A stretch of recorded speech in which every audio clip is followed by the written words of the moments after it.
Welcome to Machine Minds, where technology and humanity meet. I'm your host, Greg Tarusian, founder of Samson Rose, a recruiting and search business focused on the robotics and AI industries. The Machine Minds show is where we dive deep into the intricate world of robotics and artificial intelligence.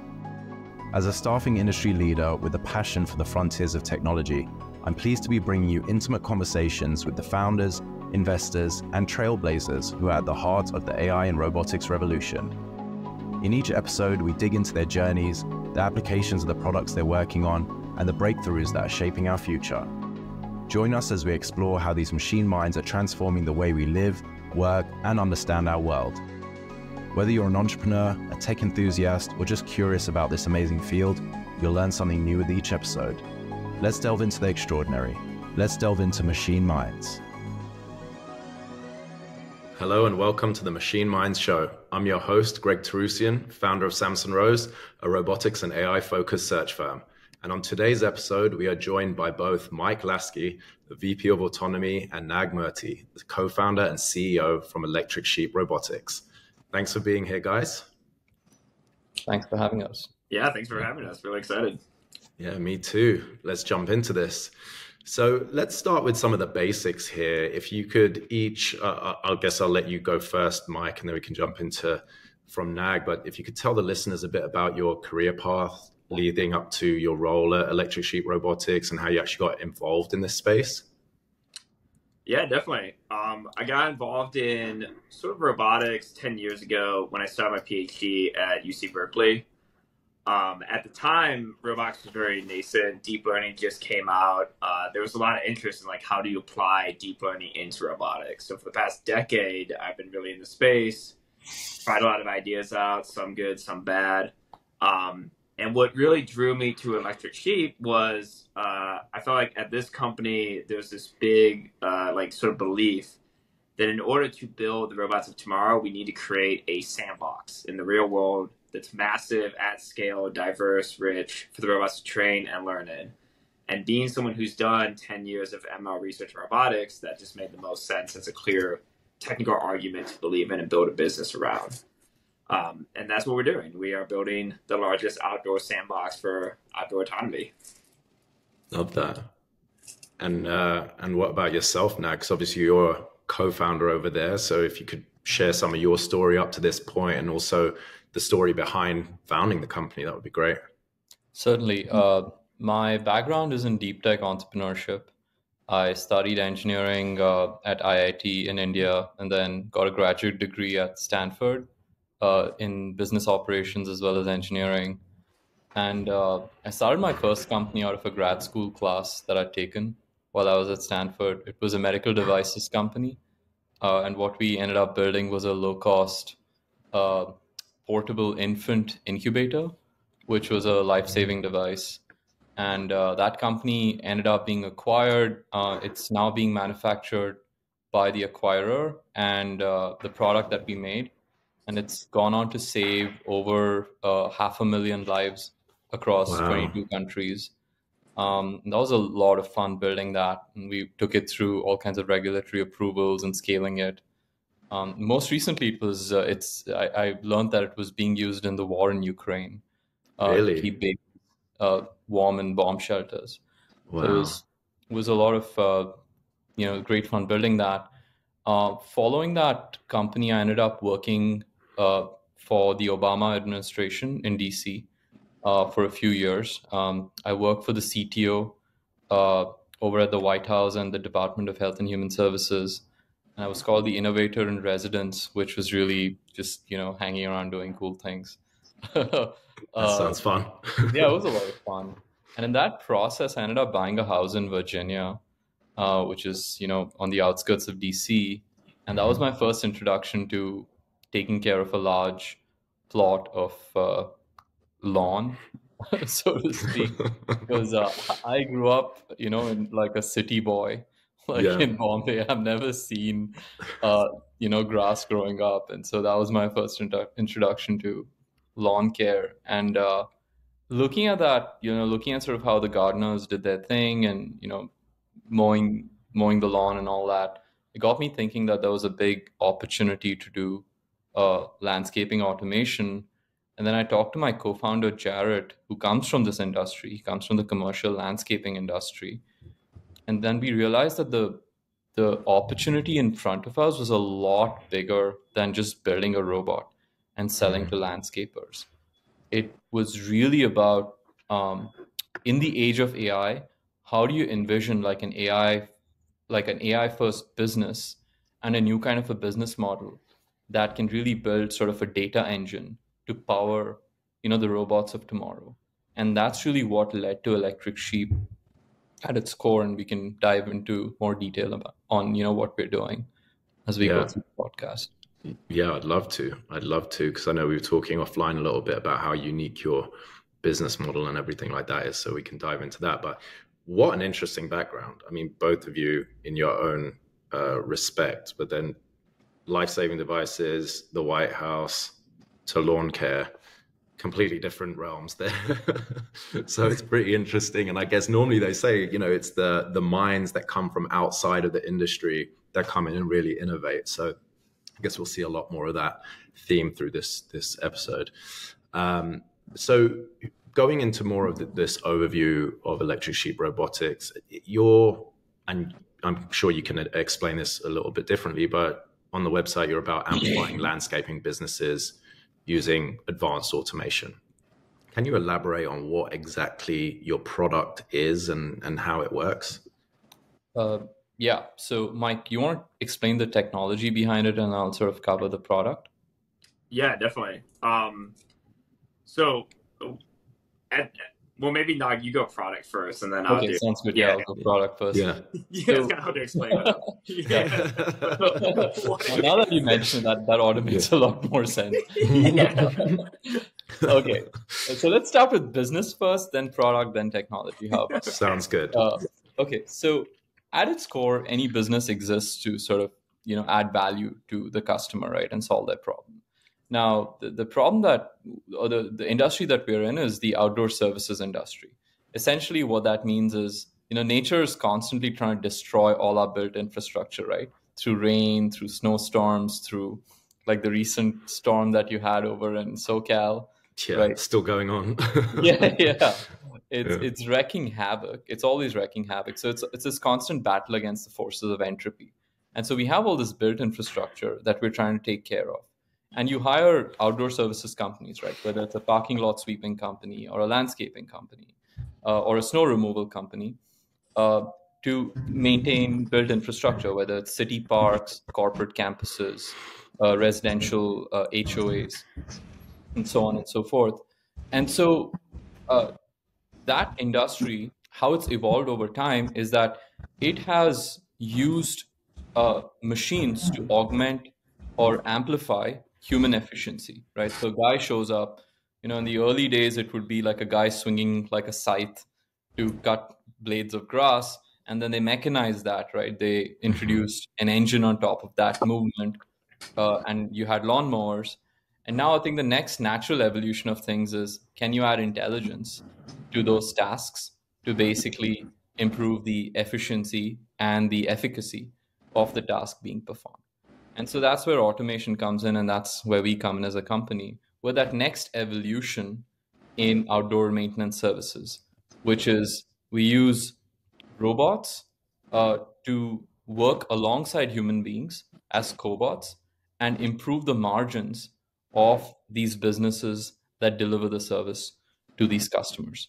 And what's different about how we do it is we acquire landscaping companies and use robots to improve our own internal margins. And the reason we're doing this has to do with the nature of the technology we're building, which is a foundational AI model that needs a data engine. And Mike can go into describing what that is. Yeah, definitely. So as kind of Nog laid it out, what we're building are like robots that go alongside crews and do outdoor maintenance. I think, a lot of people think, so like our flagship product is a lawn mowing robot. And I think a lot of people have in their head what that looks like for like, I own a property. I have one robot that maybe overfit, spends a long time on my property. In commercial settings, it's actually a lot different because a robot is expected to visit multiple properties in a day. and be as efficient and as human capable as its fellow crew members. It's be very fast. It has to be able to just wake up and execute very efficient coverage plans, not be a burden to its other co-workers, and just be able to generalize to new sites with minimal instructions. So when we designed our technology stack, we were like, okay, let's just start with the assumption there's only one button on the robot, and that's on or off. So there's no real technical training required to use these robots. And when you start with that, then you say, well, the only way this could work is if you have an AI agent control the robot.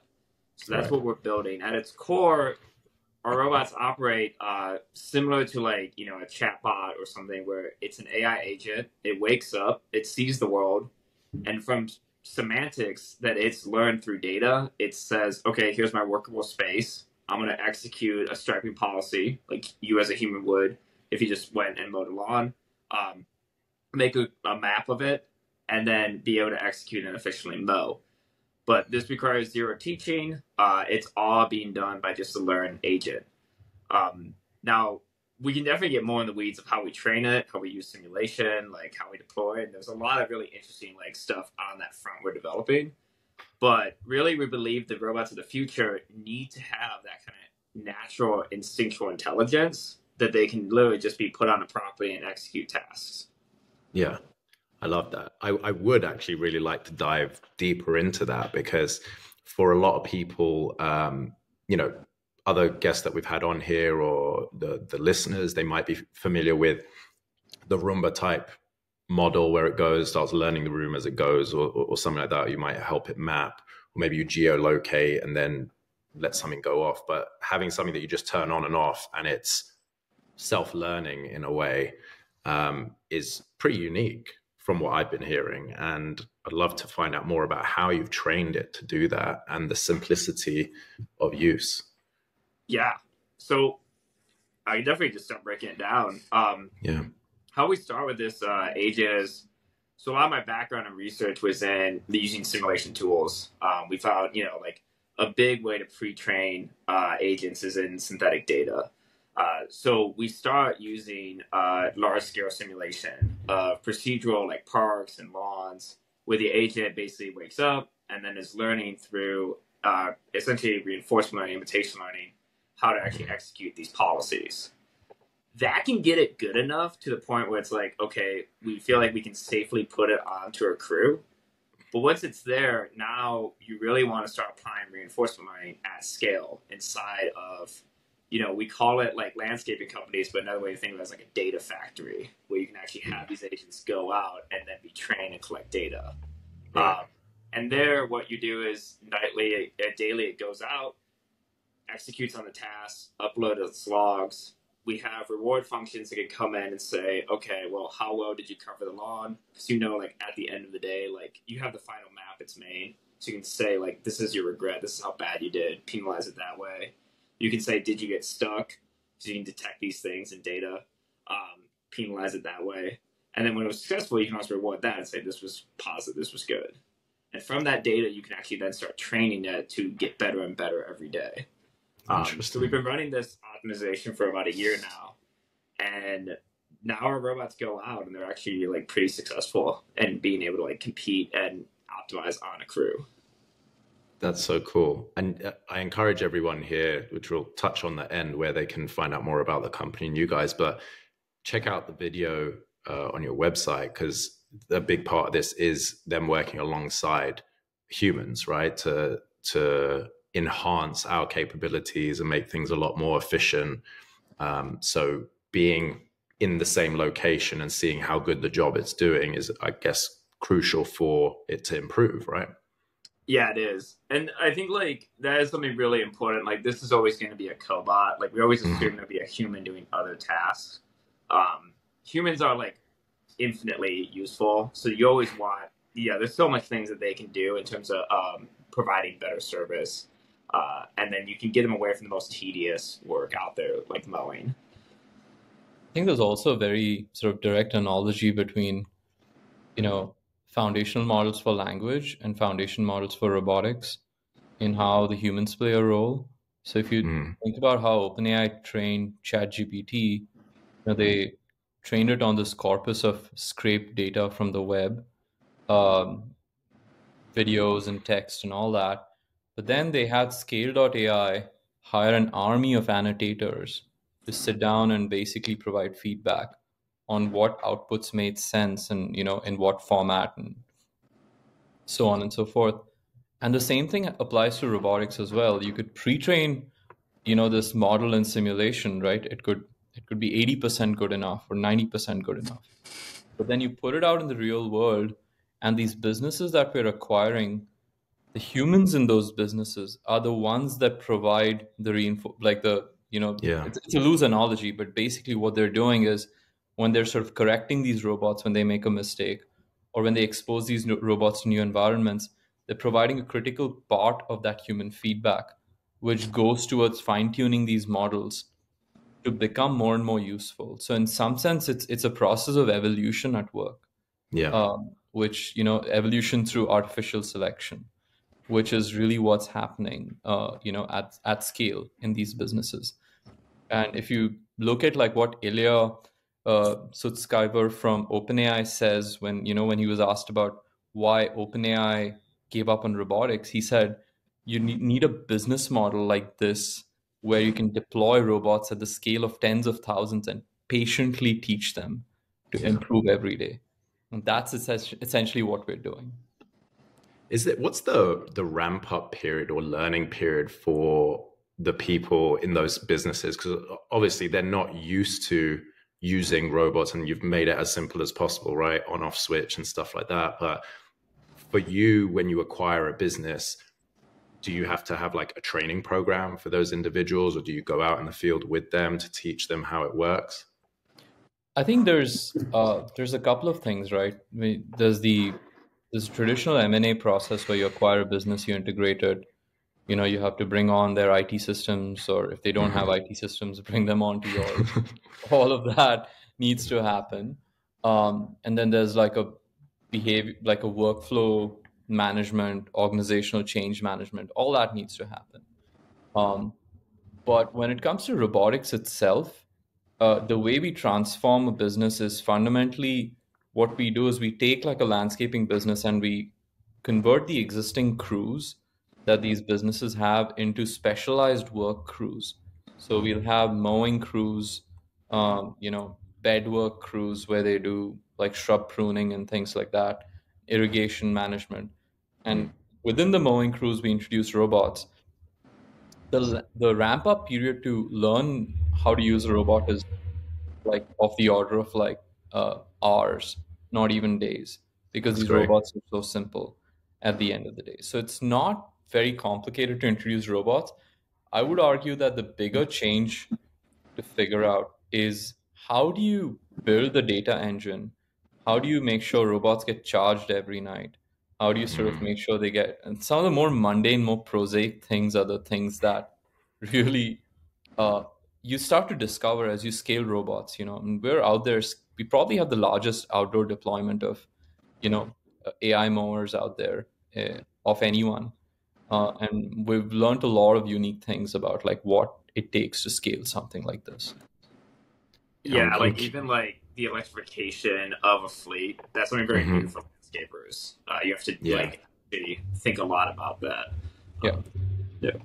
So there's obviously those challenges there that, like you said, you have to think about and probably like try and mitigate as you go through. But implementing these these robots and this way of working, there's huge opportunity, right? For bottom line for you guys, for efficiency, the green element as well of electrification, obviously there. But what other factors do you have to consider when you're evaluating businesses to acquire? Do you only look at ones that are a certain size? Do you look at the ones that are capable of doing certain tasks or that are ripe for implementing your technology? Or are you looking further ahead at new tools and systems you want to implement?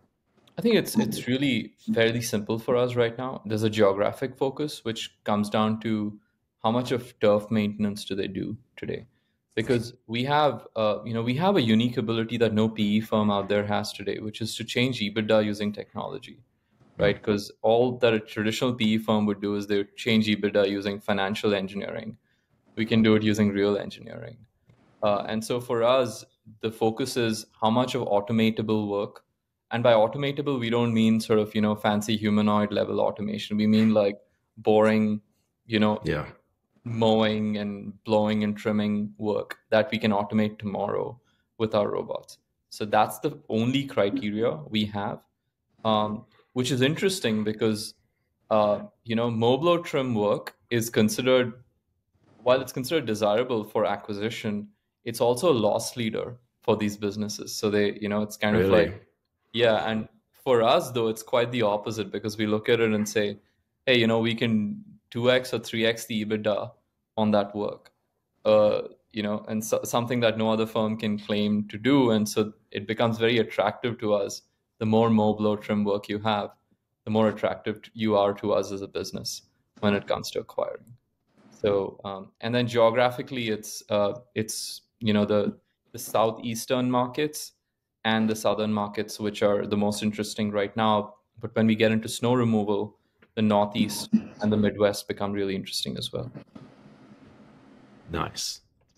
I want to touch a bit on the different technologies then, because we've talked a lot about like the mowing element. Yeah. So what other currently and future state, what other automation systems are you going to be putting in place? Mike, you want to take that in the context of sort of the generalizable model and the various embodiments? Yeah, so the way whether we're formulating this AI agent is definitely we want to consider multiple tasks. Like we don't think mowing is the only product we want to ship. So when we collect data and we train the model, we try to make it understand not just how to do mowing, but how to understand the natural world and then generalize to new tasks. So one of the things that we're developing right now is a robot that's capable of doing like leaf blowing.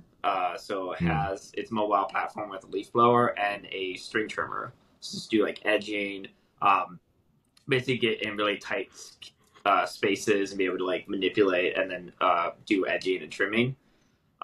So that's going to be the most immediate one, and that can ride along with the mowing crew, and then actually can do like a majority of the other work that the mow blow trim, basically the entire product. Nice. But then I think after that, snow removal is definitely very interesting. It's going to require a lot more. I mean, it's a very unique problem compared to mowing because you have the cold. It's going to be painful to develop for engineers. But I think we really want to see like how our AI can take all the embodiment, take all the rich data, and then transfer to that. That's going to be the ultimate test, really, for it. Out of curiosity, and this might just be because I'm not an engineer, but the vision element of that, if an area is covered in snow, how does the robot identify what is, unless it knows the space prior to the snowstorm, but how does it know like, hey, this is a driveway, that's a bush, or that's the lawn, and I need to clear this onto the road? How do you navigate that? I think that's going to be honestly one of the more interesting challenges about. So our entire belief right now is like, well, as a human, you can just naturally see the world and do it. Right. We debate a lot. So I think honestly, though, if you look at how humans snow shovel or snow blow, like, you can kind of tell when you actually go to a driveway that where there's like a different decay, right? Because a lot of times the snow melts differently and like you have a different like texture. I do think though it's going to be really important to have more of a tactile sense in the robot, because like when you're actually snow shoveling or snow blowing, you can tell when you leave the cement and you start going onto like grass, right? And that's going to be a feeling. So it's important that we have multimodality, and you can actually sense the ground that you're on better. That's going to be key here when you're actually trying to do these sort of like clearing of snow. But like as a human, I guarantee you can walk to a new area and probably figure out how to snow blow a driveway. For sure. Without ever living there or seeing it. So I think it is capable, yes. What's interesting also about our industry is that 99% of the work is already mechanized. So what that means is, you'll have a power broom or a snow sort of blower machine that the human drives in commercial settings, right? So the question is, if you were to, if you were to assume that as a constraint, then you could effectively use the same inputs the humans using, right? Which is not too much. It's purely vision and a little bit of tactile, right? Maybe some auditory inputs, and you can automate those machines. Because it's, again, they're not like, I mean, yes, you can shovel snow using your hands, but nobody in commercial settings sends out like an army of guys with like on their no, knees, just yeah, just a terrible way to do it. Yeah. You'll use like power equipment, and now if you're using power equipment, it makes the job actually a lot easier for machine learning to come in and take over, because you've solved 90% of the challenges. Now you really you use like cameras and maybe some kind of tactile feedback. Yeah, I never thought of it like that. That's really interesting. Obviously, you can't build any of this stuff without a strong team, and you guys have done a great job of acquiring some great talent. Obviously, we were talking offline, Mike. We've known you for a while, from when you were joining the team there. What qualities and skills do you guys believe are essential for team members to join you guys, especially it's an engineering product, right? On that side of things. I'd say, for us, culturally, we're not big on theoretical work. Like for us, it comes down to we're very applied as a team, right? And that means that we'd like people who can roll up their sleeves, right? And really sort of get into the weeds, no pun intended, right? And there's and sort of we have like a team that's uniquely comprised of people who are ops heavy, like in their background, and who are also engineering heavy, right? So there's a lot of mutual respect between these two categories of people, because that's the only way you can build a robotics product, right? Because you're building something that's helping augment human labor in the field. So you need engineers who can, not going to be all ivory tower about this, who can basically get into the right alongside like a crew in like an F-150 pickup truck and figure out, or even like operate like a skid steer or a 0-ton, right? And it's a very dirty, grimy business, but it's also really cool because, you're in the field. Yeah, literally. Literally. And this is the only way you're going to build robots, right? You can't sort of postulate like a spherical cow and solve for that, right? Like it's just it doesn't work in robotics. I mean, I think it's like, it is interesting because you have to find that person who's down to be outside in the cold, test robots, like it's not comfortable conditions you have to work in some days when you want to see these products take shape, but then also have a desire to learn, push boundaries. You really have to find that right mix of someone who's down to get extremely dirty, but also reads papers every night and challenges, current assumptions, because we are at the forefront of sort of embodied AI research, and the product we're making is new and novel. So you really don't want a conventional thinker. You want someone who is a big risk taker. We do believe in the small teams, like small, super intense, dynamic team is definitely how we like to frame things. And then, like that respect for your fellow coworker across the industry is really important. Like definitely not being like, oh, I'm an engineer, I'm better than this person who works on us all day. Like we do not want that culture. That's awesome. Yeah, it's normally destructive having that kind of viewpoint and like looking down on whether it's someone in a different team or even in the industry that you're serving. So it wouldn't serve you guys very well to have that. Ultimately they're the customer, their opinion matters the most of everyone almost. And I would say maybe, if this is like, if people are hearing this from the machine learning community, I'd say we're big believers in like a hybrid ML system leading to sort of this one model that can do everything. So we foresee classical robotics sort of fading away over time and being replaced, more and more ML eating more and more parts of the stack. And so we want to build a team that sort of shares that sense of belief. about that word, about how it's going to evolve. Yeah, but then it's also good to know. I mean, we can get into this all day. The classical robotics stuff is also really good to know because it helps inform how you architect policy Yes. systems and architectures. It's really like a know everything is our philosophy. Like, it's nothing is like not No worth stone knowing. unturned. Yeah, general curiosity towards all approaches. Let's put it that way. So having that foundation from the classic robotics side, Right. but then having evolved and learned more, and like you said, reading papers, how do you nurture talent in that respect and maintain that culture of innovation while also simultaneously, like you said, you're applied, right? You're not just a research lab. You're not just purely doing hypothetical things. It's actually going and being implemented in the real world. How do you balance that? Actually, let me take that one out for a second. Yeah, go for it. There's something really unique about the way that we're approaching things because unlike a normal company where you're shipping a product and the customer is your lifeblood, right? Like we have a very strategic partnership with the user of our robot. So we can just freeze code and say, you know what, we're going to take another risk and in 3 months we'll come back and there'll be something else. But it's not like we have to constantly put fires out. There's points where you can just say, like, this is what you have, this is frozen for now. And then that allows us to take that more long-term kind of research direction. Because I feel like in robotics, there's always that like short-term versus long-term gain, and we strategically can actually do both, which is really nice. That's unique. Yeah, that's very cool. Yeah, we probably have the most evolved data engine in the outdoor sort of power equipment space, I would say, right?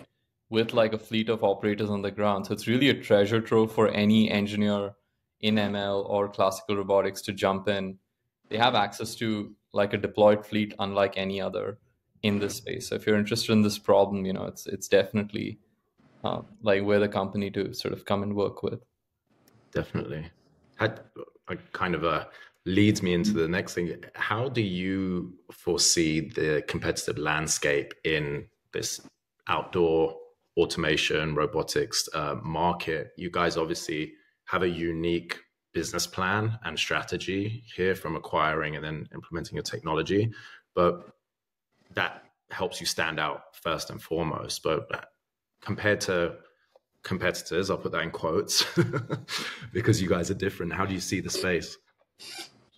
I'd say we don't, the challenge with robotics is not competition. Like no robotics company has ever failed because of competition, right? This is not like Right. a social network kind of a market where Facebook versus MySpace or whatever, right? Yeah.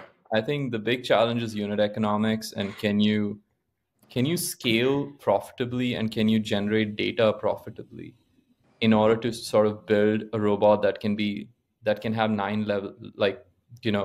6 nines, 7 nines levels of reliability, right?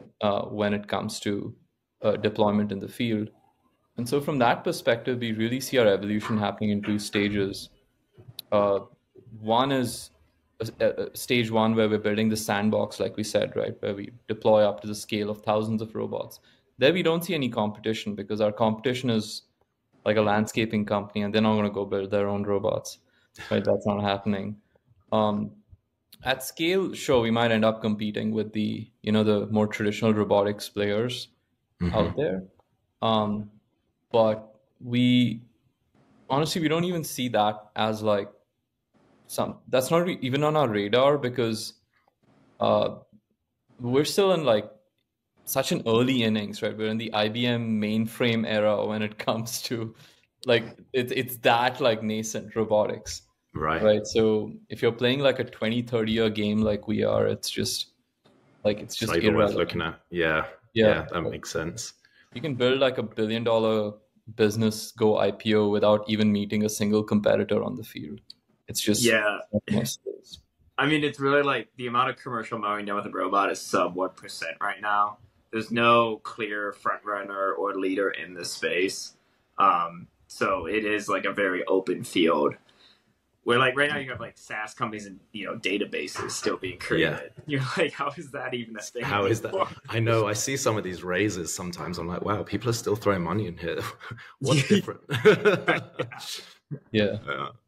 The Mike, maybe you could take this one, but the robotics and AI industry it's obviously rapidly evolving. We've seen huge influx of like dollars, interest, media coverage because of LLMs and generative AI as well. But how do you see the current state of the industry with robotics and AI and the trends and developments that are happening? What really excites you?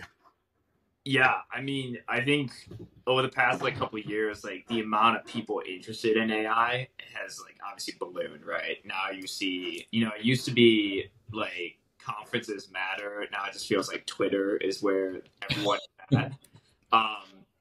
In robotics, like it's definitely, you see this cliff, right? There's AI agents and all of like the hype around LLMs, and then like some things have passed through robotics, but not everything.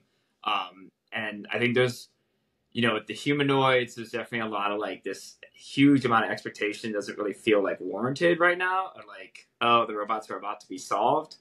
So we're gonna see how that plays off in the next year. I'm a little like skeptical. I think it's really interesting. Hardware is cool. I'm glad people are looking at it, but yeah, there's a lot to be done. Making a robot truly useful on a job site is very hard. And you get burned very fast. But it is exciting. I mean, like you see, there's so many robot companies out there now shipping things with more advanced autonomy in a wide variety of spaces. It is an exciting time. You can see the technology is slowly going through that valley of disillusionment into like actual products. And things are starting to work. Like I would honestly say 10 years in this space, it went from like pure hype to like, oh, you see like ML driven robotics working now and being used every day. And you're just starting to see that signs of life.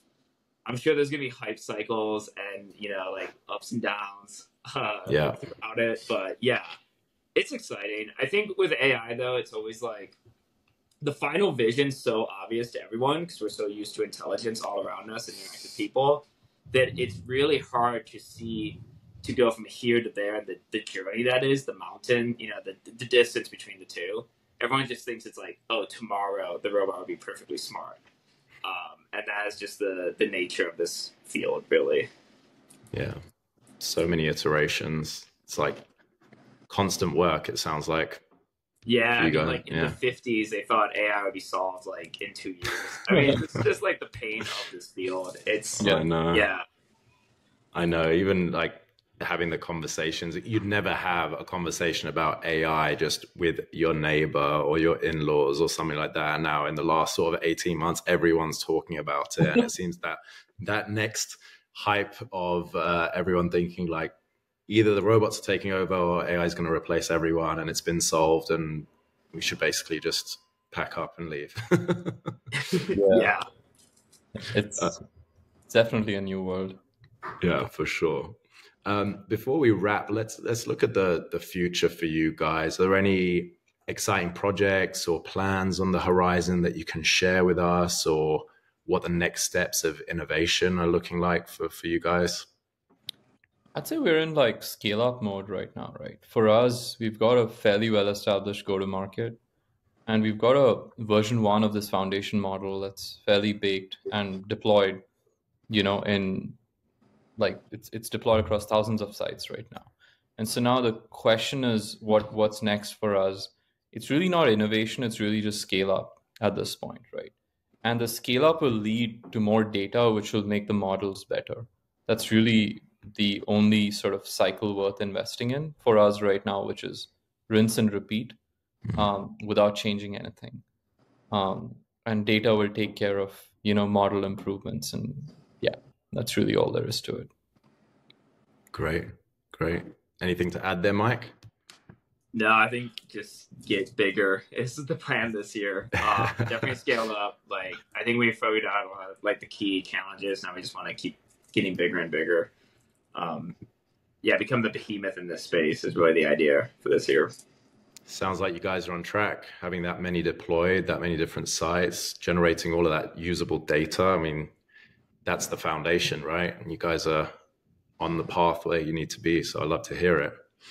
Well, that's all we have time for today. It was really, really great having both of you on here. Thank you so much for sharing more about the company, about your career journeys, and about the technology behind what you're building.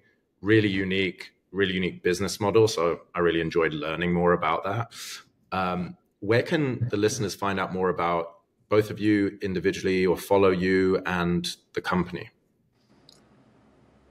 Mike, you want to go? Yeah, I mean, so we post a lot on social. I would say Twitter and LinkedIn. Definitely Nice. follow us. You can find me on LinkedIn, just Michael Laskey. I think Google robots and I'll show up. And Twitter, and yeah, I think we'll be sharing updates throughout the year, like pretty regularly, of what we're building. Yeah. Same for me. Twitter and LinkedIn. And yeah, follow our company page on LinkedIn. Yeah, and definitely check out the website for that video so you can see the robot in action next to the humans. I think it's pretty cool. Yeah, and stay tuned for some fun announcements from our side over the coming weeks when it comes to new robots. So. Oh, really? Oh, yeah. Great. Yeah, we got something pretty cool we're launching. So yeah, stay tuned. Awesome. Well, you heard it here first. Thanks, guys. I had fun. Appreciate you being on. Awesome. Thank you for having us. All right, see you, man. Yeah.